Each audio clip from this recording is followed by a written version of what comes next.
মাঠে গড়ায়নি একটি বলও, কিন্তু ইংল্যান্ডে অনুষ্ঠিতব্য আসন্ন নারী টি-20 বিশ্বকাপ ইতিমধ্যেই গড়ে ফেলেছে ইতিহাস। উদ্বোধনী ম্যাচের 5 মাস আগেই বিক্রি হয়ে গেছে 1 লাখের বেশি টিকিট, যা ছাড়িয়ে গেছে 2017 সালের ইংল্যান্ডে অনুষ্ঠিত 50 ওভারের নারী বিশ্বকাপের মোট টিকিট বিক্রিকেও।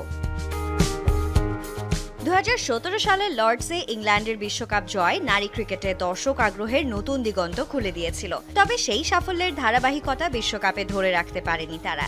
গত 3 আসরের ফাইনালে পৌঁছানো তো দূরের কথা, সেমিফাইনালেই আটকে গেছে তাদের স্বপ্ন। তবুও এবারের আসরে ফেভারিট হিসেবেই মাঠে নামবে রেড রোজরা। আসন্ন এই আসর নিয়ে আশাবাদী দলের কোচ শার্লট এডওয়ার্ডস। তার মতে এবারের বিশ্বকাপ শুধু লড়াই নয়, ঘরের মাঠে শিরোপা জিতে মাঠের সমর্থনকে শক্তিতে রূপান্তর করা। আর ইসিবির আশা, ভারতে অনুষ্ঠিত সবশেষ বিশ্বকাপে স্বাগতিকদের উচ্ছ্বসিত সমর্থন যেভাবে শিরোপা জয়ে ভূমিকা রেখেছিল, ইংল্যান্ডেও এবার গড়ে উঠবে তেমন আবহ। আগামী 12 জুন এজবাস্টনে শ্রীলঙ্কার বিপক্ষে ম্যাচ দিয়ে শুরু হবে 12 দলের এই বৈশ্বিক আসর। 5 জুলাই লর্ডসে হবে ফাইনাল, তবে তার আগেই Headingley, Old Trafford, the Oval, Bristol ও সাউদাম্পটনের গ্যালারিতে জমে উঠবে নারী ক্রিকেটের উৎসব। সঞ্জনা আইভি, যমুনা স্পোর্টস।